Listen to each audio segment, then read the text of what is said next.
Bueno, de hecho lo que citas es algo interesante porque eh, para ponerlo en un plano como de entrada, digamos, de referencia para partir, ¿no? Ese sujeto que aparece, bueno, ese hombre que aparece en las ciencias modernas, del cual se puede ponderar la conciencia, ¿no? Digamos, está construido en una visión esencialista. ¿Qué quiere decir esencialista? La esencia de lo que él constituye como representante en un mundo es algo que debe ser congruente con el mundo. Por lo tanto, habría que aludir a todos los elementos de la esencia que son propios del sujeto, ¿no? Cuando comentabas esto, a mí me parecía interesante porque una de las coyunturas que permite abrir esto es cuando el propio psicoanálisis ya, digamos, en construcción por Lacan a partir de su teoría y de su práctica, lo lleva a plantear el problema de la locura. Porque ese hombre del yo, ese hombre dueño de la razón, ¿no? Tendría que estar colocado en un estatuto de responsabilidad en muchas cosas, responsabilidad moral, de libertad, es decir, él es dueño de su libertad, él elige en qué quiere ser libre, ¿no? Y esto permite cosas interesantes porque, por ejemplo, para la psicología, la locura en esta época de los surgimiento de las ciencias modernas, para la psicología tendría que pensarse la locura como ese momento donde el sujeto pierde la libertad. Ujú. En la medida en que pierde la libertad, también pierde la razón, ¿no? Por otro lado, la psiquiatría decía que era por el contrario, es decir, donde pierde la razón, él pierde automáticamente la. Y el psicoanálisis planteaba otra cosa, porque el psicoanálisis en esencia plantea que el sujeto del inconsciente solo puede ser leído en la medida en que se entienda que él se produce en su subjetividad, en su psique, a partir de la mediación con el otro. Entonces, el argumento, por ejemplo, que pudiera utilizarse el psicoanálisis en contra de la psiquiatría tendría que ver con eso, es decir, el sujeto de la locura, el sujeto que enferma, el sujeto que es loco, no, no perdió como tal ni la libertad ni la razón. Es un sujeto de la certeza. Escuchemos esto, es decir, Mm. ¿cuál es la certeza? Y que es una forma muy común de expresión en toda esta modernidad.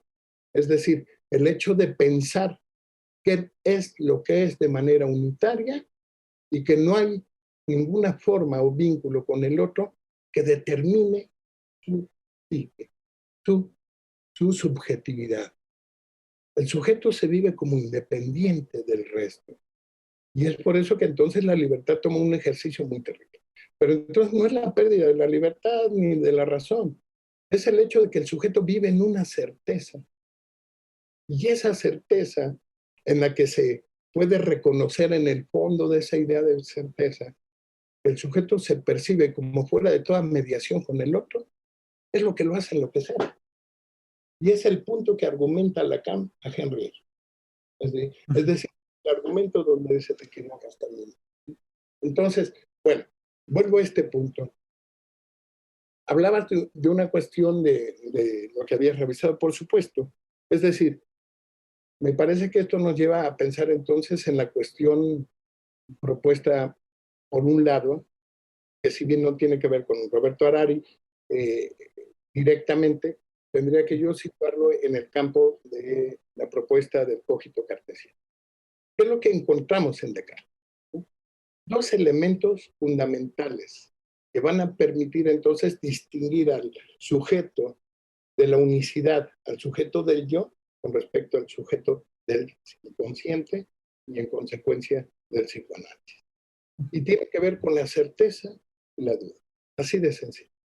Comentaba yo hace un momento que para, para el psicoanálisis francés, la locura está dada por la certeza de asumir que es libre y único el sujeto. Y esto permite que la psicología desarrolle una serie de prácticas importantes. Y es el punto por el que Lacan, diría yo, me parece que con mucha frecuencia vuelve hacer una reflexión sobre la práctica de la psicología, el proyecto de la psicología, como un elemento diferencial, al igual que la psiquiatría del psicoanálisis. Bueno, ¿qué es el yo entonces? ¿No? Por supuesto que en Freud, ¿no?, aparece como una de las instancias que está vinculada con un nivel de relación con el mundo exterior, la percepción consciente, ¿verdad? Freud hace toda una construcción tratando de explicar ese fenómeno que en su momento le intentaba explicar. Entonces, el yo aparece como esa parte de la representación que es colocada en un primer momento como quien asume las funciones de racionalidad, pensamiento y juicio fundamentales. En un primer momento él lo coloca ahí. Cuando él descubre y coloca en su teoría, digamos, toda una dimensión dinámica, el yo no puede ser ya más eso. Y en ese sentido hay mucha cercanía entre Freud y Descartes para conceptualizar la estructura así. Citaba yo hace un momento que los conceptos de certeza y duda serían como el trampolín que permiten que haya un cambio en la concepción de lo que es el hombre a lo que es el hombre de la conciencia. Para 1920, por supuesto, en un texto muy reconocido de Freud, más allá del principio de placer, ¿no?, me parece que Freud coloca al yo en el punto de la división de manera franca y abierta. Es decir, hay algo que viene de la experiencia del mundo externo y que tendría que ver con la constitución de la psique, de la subjetividad, ¿no? Pero hay algo que lo parte, porque un parte de esa representación queda destinada al inconsciente y otra parte queda destinada a la conciencia, a la expresión a través de las funciones motoras. ¿Qué es lo que implica entonces el yo en la teoría freudiana? El yo es una parte muy esencial como punto de partida, pero me parece que incluso desde ahí podríamos rastrear muchos datos, ¿no? Donde a fin de cuentas el yo tendería a explicar una construcción de la subjetividad, ¿no?, basado en la interioridad, tal y como muchos lo leen. Es decir, en la medida en que es dueño de la razón y de la verdad, ¿no?, la interioridad sería lo que constituye su psique. Viene un diálogo interesante, ¿no?, con toda la propuesta de Kant, donde la idea de pensar entonces la constitución psíquica lleva una transición, diría yo, casi de tipo topológica. ¿Por qué señalo casi de tipo topológica? Porque debemos saber que en toda la teoría freudiana nunca hubo el recurso de la topología y de la lógica de manera formal para explicar la subjetividad humana. Pero cuando él le responde a Kant acerca de cómo el sujeto conoce, él le dice, nuestro querido amigo le da importancia al exterior, es profeso en el exterior. Es un artículo de 1905 que se llama El inconsciente. Entonces, el planteamiento de Freud, hay una parte donde ese exterior comunica con el interior y produce una nueva respuesta. ¿Qué es lo que vemos ahí? Que la introducción de un concepto dinámico hace que la connotación primeramente inicial como dueño de la conciencia cambie totalmente. Y entonces el yo aparece como una estructura que no tiene pensamiento, que no tiene memoria y que queda desposeída por el sujeto. Y si partimos de las referencias de certeza y duda en la que se resuelve el problema de la existencia, diríamos que en la medida en que hay duda, el mismo yo duda al estar dividido entre las pulsiones internas y las demandas de la cultura que constituyen, digamos, una exigencia atravesada por los límites de la represión, del buen comportamiento, etcétera. Ese yo dividido es el que se configura entonces o permite configurar una noción dinámica de lo que sería la subjetividad. Antes de Freud, diría yo, y quizá en los primeros momentos de Freud, el concepto de yo era un concepto que estaba excluido del inconsciente, ¿sí? Es decir, no había consciente en ese. Es a partir de Freud y toda la producción que hace en este trayecto que comento. Entonces el yo aparece como div. La primera división es de. Sí, porque antes aparecía incluso como el yo pienso. No, de hecho ahí el punto que hace inflexión en el código cartesiano tiene que ver con el yo. Es decir, nosotros revisamos cómo se va produciendo toda la estructura en la que Descartes llega al cogito cartesiano. Él omite en la última parte la idea del yo. Ya no habla del ergo sum. Ergo sum. Entonces el yo queda excluido. Es decir, a partir de este cogito cartesiano, para Freud, aquella parte excluida, y que es la de la duda, por supuesto que tiene que ver con el punto que divide al yo. Lo plantea una exégesis de la conciencia y una cercanía con el inconsciente. Es decir, esa proximidad de la que yo hablaba entre Descartes y Freud es la que permite pensar que ese yo transita teóricamente en la psicología hasta llevarlo al punto donde aparece como una noción dividida. Una noción donde ya no es dueña ni siquiera de la certeza colocada en el saber, sino que la duda aparece entonces como la condición de que el yo deje o quede excluido de esos atributos esencialistas de la ciencia. En cambio, ahora, pensémoslo por el lado de la dimensión de la otredad, y lo voy a decir muy elemental, solo como antecedente. Toda la propuesta de la escuela francesa, ¿no?, plantea la dimensión de la otredad como una condición necesaria para que la psique o la subjetividad funcione. Funciona en todos los sentidos, se construye. Y lo vemos desde los menos escritos, incluso Seminario 2, Estadio del Espejo, etc. Bueno, ¿qué es lo que implica esto? Entonces, ese yo esencialista para la psicología queda como colocado como aquella construcción que deviene o que surge en una relación independiente del partenario, es decir, fuera del lenguaje.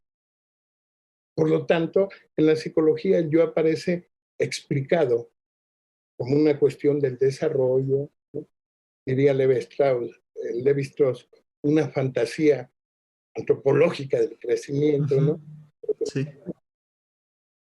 Y se configura claramente su división con lo que sería el funcionamiento de esas, decía yo, sistemas de relaciones complejas que determinan la existencia del inconsciente y su anclaje con el yo y con la conciencia y el preconsciente. No sé si... Sí, creo que es muy interesante. Me hiciste recordar nuevamente dos cosas. O sea, cuando hablabas de esto de la locura, eh, cómo se ha pensado que el loco, digamos, el discurso del loco es falso porque no coincide con lo que la evidencia muestra. O sea, si yo de repente llego y digo que hay, no sé, cualquier alucinación, o sea, que ahí hay un elefante que me está hablando y que me está diciendo cosas, alguien, digamos, positivista o muy, o que esté como muy casado con estas ideas de la metafísica del objeto y la metafísica de la evidencia me va a decir, no, ese discurso es falso porque ahí no hay nada. Y entonces, creo que el psicoanálisis lo que viene a hacer es recobrar ese discurso de ese sujeto. O sea, ¿qué pasa? ¿Qué pasa con ese elefante que entendemos que no coincide con la evidencia, pues digamos, material? O sea, obviamente sabemos que ahí no hay un elefante, pero también damos peso como al hecho de que hay una realidad psíquica que lo está creando y que también tiene una importancia y que el sujeto se la asigna. Y como dices, que lejos de que estemos tratando con un sujeto, con alguien que ha perdido la razón y la libertad y que no es sujeto de conocimiento y todo esto, lejos de eso, pues estamos hablando de un sujeto que simplemente se configuró de una forma distinta en relación con todo eso.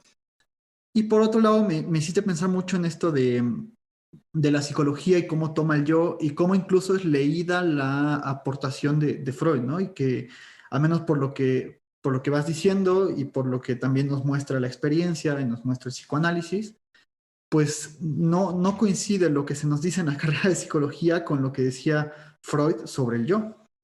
Porque incluso recuerdo estas conferencias que él da en la Clark University, que es algo que a mí siempre me gusta ponerle a mis alumnos, porque hay una conferencia que me parece que se llama el estado neurótico común, en donde dice esta cuestión de que, o sea, y lo dice literal, así del yo no es una instancia confiable, no es una instancia objetiva, no es imparcial, sino que esta cuestión del juicio, de la percepción, como mencionas, de la percepción conciencia, siempre está atravesado también por un juego placer-displacer, y el yo pues siempre está como queriendo interiorizar lo placentero y desechar lo displacentero. Entonces, pues, ¿cómo podríamos hablar ahí de una objetividad o cómo podríamos hablar de una imparcialidad? Me parece como muy complicado pensarlo. Y me parece más bien que Freud lo que plantea es a un yo que está, digamos, como una, lo voy a decir así con estas palabras, o sea, como una, sé que Freud no lo dice tal cual así, pero vemos que el yo aparece, digamos, en su función imaginaria y vemos también que lejos de que el yo sea una instancia fuerte, que hay que fortalecer, porque además eso se dice en la psicología, lejos de que nosotros lo pensemos así como algo que hay que fortalecer y que simplemente se trata de que tu yo no está muy desarrollado, entonces vamos a desarrollarlo un poco más para que sea más objetivo. Nosotros no buscamos eso porque sabemos que eso no se puede, y además es algo como sumamente ilusorio. Sí, pero además, digamos, pues damos cuenta de cómo hay algo que lo está trascendiendo y cómo el yo, lejos de ser esta instancia que se desarrolla, que se fortalece, pues es como el lugar donde le llueven todas las piedras. O sea, incluso en el yo y el ello, pues Freud siempre lo menciona como el abayazamiento de la realidad, el abayazamiento del ello, el abayazamiento del superyo. O sea, todo, digamos, como que el yo es el lugar donde caen todas las piedras y es un espejito muy frágil. Incluso le da el nombre de vasallo. Ajá, como algo que lo sobrepasa. Está al servicio.